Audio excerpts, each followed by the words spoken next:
Precatórios do Fundef, hora de ir à luta para receber este dinheiro. Aposentadorias novas de professores e professoras depois da reforma da Previdência Baiana. Ensino remoto emergencial no Brasil com uso de tecnologias. Precisamos refletir sobre isso. E as ofensas contra nós, professores e professoras, no mês passado, resultou em quê? Quer saber sobre tudo isso? Então aguarde um pouco. Salve, salve, colegas! Tudo em paz com vocês? Hoje é dia 29 de março de 2021, uma segunda-feira. Eu sou o professor Marco Aurélio. Inicialmente, eu apresento os meus sentimentos a todos e a todas que perderam um ente querido neste momento de pandemia. Já são mais de 310 mil mortes, uma catástrofe. Sintam-se neste momento abraçados e abraçadas, sinceramente, por todos nós aqui.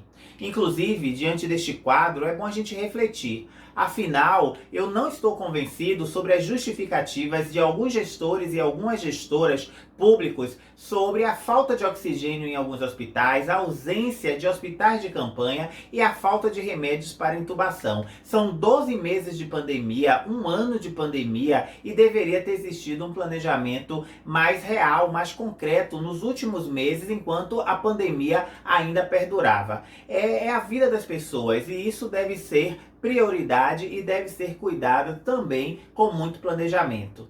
Dito isto, colegas, e antes de falar sobre precatórios do Fundef e as aposentadorias concedidas depois da reforma da Previdência Baiana, falarei do ensino remoto emergencial no Brasil com o uso de tecnologias. São muitas questões que os governos pelo país inteiro precisam resolver, precisam esclarecer. Nós, professores, por exemplo, perguntamos como ficará o direito à imagem e o direito à inviolabilidade do domicílio, uma vez que abrimos as câmeras para as aulas síncronas dentro de nossas casas, e também quem fornece as ferramentas necessárias para o trabalho, que neste caso são computadores, smartphones, tablets, e a legislação para regular toda essa exposição da imagem em redes e plataformas educacionais, quais serão as consequências disso tudo e quem vai se responsabilizar também se a minha imagem, se a sua imagem foi capturada, adulterada e transmitida, quem é que vai acionar a justiça, pagar advogados, retirar vídeos da rede social em caso de adulteração.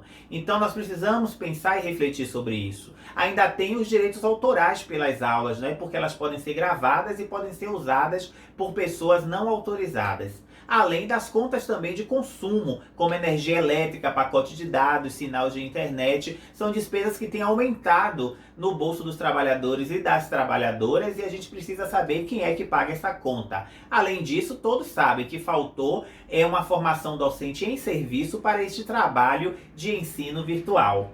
E a legislação para a carga horária é uma legislação que não atende a esta modalidade. Ela exige que seja reformulada, pois afinal de contas, dar aula por meio de tecnologias, de aulas síncronas e assíncronas, exige muito mais tempo para planejamento. Exige que as pessoas, que os professores, os docentes, selecionem textos, indiquem sites, criem jogos, gravem e editem vídeos, formulem aulas síncronas e aulas assíncronas. Então, são muitas demandas que os governos precisam responder. E pelo lado do estudante, as estatísticas mostram, né? Tem regiões que nem recebem sinal de TV e nem de internet. Tem estudantes carentes que não têm acesso a nenhum tipo de equipamento e conexão. Equipamentos esses que são essenciais no ensino remoto emergencial mediado por tecnologias. E o que nós queremos é manter a educação funcionando sim, durante a pandemia. Nós, professores e professoras, queremos educar o nosso povo, educar a nossa gente, educar a nossa comunidade. Porém, os governos precisam apresentar planejamento sério e realístico, apresentar legislação, fornecer ferramentas possíveis. Ao invés disso, eles ficam, na verdade, só fazendo exigências desproporcionais que flertam, inclusive, a comportamentos ditatoriais e escravagistas. É um absurdo o que está acontecendo no Brasil. E você, colega, denuncie, procure ajuda jurídica, entidades de direitos humanos, não se submeta àquilo que é ilegal ou sem regramento algum. Fiquem espertos, tem governos sérios, mas tem outros governos que basta olhar o IDEB dos últimos 10 anos para a gente saber o grau de compromisso deles com a educação, ou seja, nenhum compromisso. Vivemos um apagão educacional bem antes da pandemia e a pandemia só está ressaltando este apagão. Assim, as próprias estatísticas estatísticas comprovam. Então, não somos culpados e culpadas por toda essa situação. Não deixem que enganem a sociedade com estas narrativas falsas. Conversem com a sua comunidade sobre o que está acontecendo nesse ensino remoto emergencial com o uso de tecnologias. Falarei agora sobre aposentadorias. Colegas professores e professoras que pediram aposentadoria no ano passado e também neste ano estão recebendo agora planilhas de cálculo dos valores que eles irão receber ao se aposentarem, ao passarem para a inatividade. E eles estão assustadíssimos. Por quê? Porque existem nessas planilhas de cálculo o valor da aposentadoria. E esses valores estão vindo muito abaixo do valor da remuneração que eles recebem agora na ativa. Ou seja, existe uma defasagem entre o que eles recebem agora e o que eles vão receber na aposentadoria que chega a 35% a 40% de diminuição. Eles estão assustados, mandaram para mim as planilhas perguntando o porquê daquilo. E o que eu disse para eles foi que após a análise daqueles casos, o que eu vi foi a aplicação de regras incorretas para o cálculo das aposentadorias destes colegas mais antigos. Ou seja, a administração pública se equivocou ao calcular estas aposentadorias. Por que, professor, a administração se equivocou? Porque a administração pegou as regras novas, as regras que deverão ser aplicadas para novas aposentadorias de novos servidores que ingressarão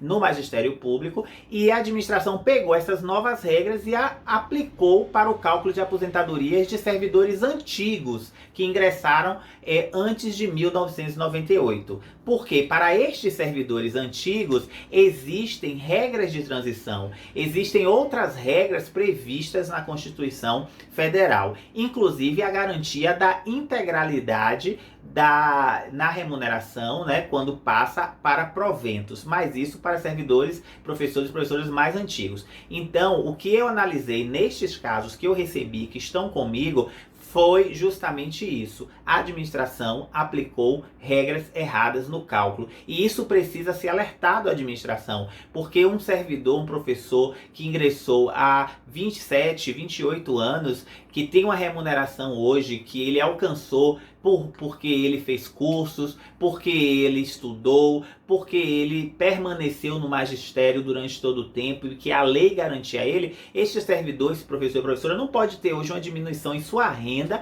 de 30% a 40%. Então, o que é que vai acontecer? Vocês precisam, antes de confirmar este cálculo de aposentadoria com tamanho prejuízo à sua renda, precisa procurar um advogado ou então desistir da aposentadoria nesse momento e aguardar mais alguns meses até que a administração pública perceba o equívoco que ocorreu.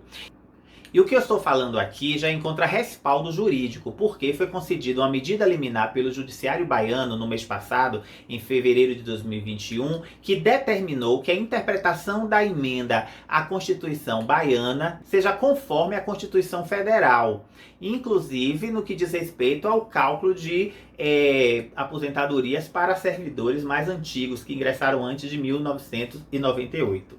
Esta liminar ocorre no bojo de uma ação direta de inconstitucionalidade de âmbito estadual, ou seja, uma ação que questiona mudanças na Constituição baiana relacionadas às regras de previdência. Essas mudanças que foram feitas pelo atual governador e foram aprovadas pela maioria dos deputados e deputadas estaduais. Esta ação direta de inconstitucionalidade, que é baiana, foi proposta por representações e instituições de representação de auditores estaduais, de membros do Ministério Público Baiano, de defensores públicos da Bahia, de procuradores do Estado e também de gestores governamentais. E eu logo me perguntei ao analisar essa liminar, cadê a participação de nossa entidade sindical? Onde é que ela está? Agora, nós professores e professoras mais antigos estamos recebendo estes cálculos de aposentadoria equivocados com a aplicação de novas regras, que só deveriam caber para quem for ingressar no serviço público, no magistério público a partir de agora, e não aplicar sobre o cálculo de nossas aposentadorias, nós que somos do magistério antes de 1998. Então essa pergunta surgiu de imediato quando eu vi isso. Se você quiser, inclusive, o texto integral dessa liminar, entre nossos grupos de WhatsApp, os links estão aqui abaixo no vídeo, e eu mandarei hoje às 17 horas a liminar na íntegra, para que vocês possam ler e entender melhor, inclusive levar para um advogado e uma advogada de sua confiança, especialista em direito administrativo, para que ele possa explicar para vocês o que é que está acontecendo. Mas, se continuar desse jeito, nossos colegas irão se aposentar com valores de proventos com reduções de 30% a 40% em relação à remuneração que recebem agora na ativa. Antes de falar sobre os precatórios do Fundef, eu darei notícias sobre as ofensas que nós, professores e professoras, recebemos no mês passado. Teve uma senhora que, em uma dessas emissoras de rádio que existe por aí, usou palavras de baixo calão contra nós. Disse que a gente não queria trabalhar na pandemia, etc, etc. Pois bem, nós nos reunimos enquanto professores e professoras em um grupo de WhatsApp, e quem teve interesse tomou providências legais e assim foi feito. Ingressamos na Justiça Baiana com alguns processos. Esses processos já tramitam contra esta ofensora de professores e professoras. Nós reagimos nas ações e pedimos para retirar os vídeos de circulação que estão na internet, e também pedimos indenização, dentre outras questões. Ou seja, logo teremos um desfecho. Podem acompanhar através do Diário da Justiça Baiana, que é publicado diariamente, no site do tribunal.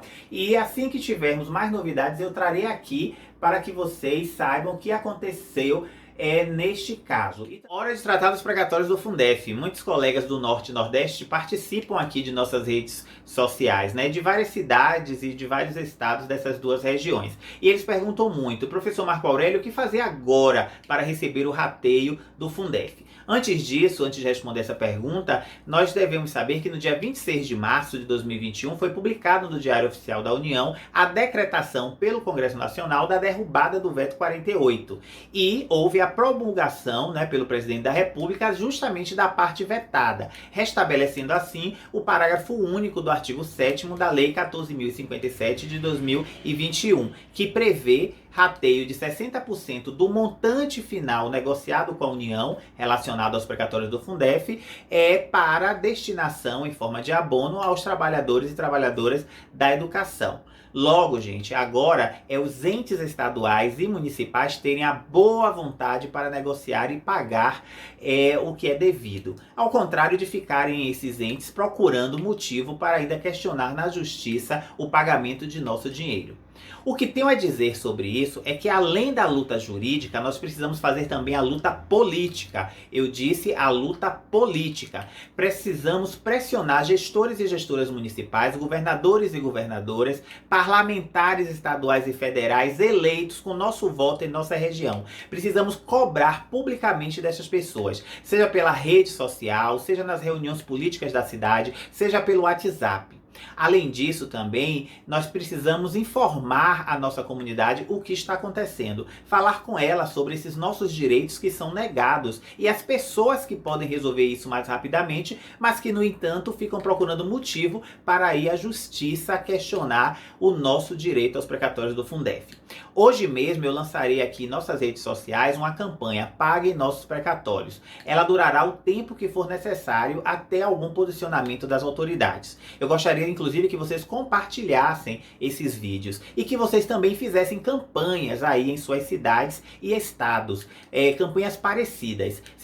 E se vocês quiserem, vocês podem abrir um WhatsApp em sua região justamente para discutir estratégias de luta e campanhas para que a gente possa pressionar gestores e gestoras, governadores, governadoras e parlamentares.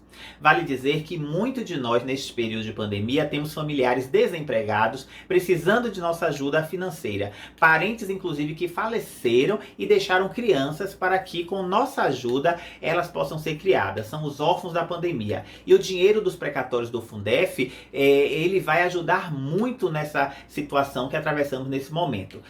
Chegamos ao final do nosso vídeo, é isso aí, colegas. E antes de terminar, eu gostaria de dizer que nós, enquanto classe trabalhadora, estamos reagindo. São novos tempos e novas formas de luta. Estamos sinalizando para toda a sociedade os direitos que são negados e que são retirados de nós, trabalhadores. É como no filme de Spike Lee. Somos e estamos por nossa própria conta. E isto é fato. A gente é que precisa correr, ir para a frente, ir para a luta. A luta é que importa. Então, vamos lutar. Pois é, cuidem-se, usem máscara no rosto, lave frequentemente as mãos, fique em casa se puder. Abraços, até o próximo vídeo. Resistência e luta sempre!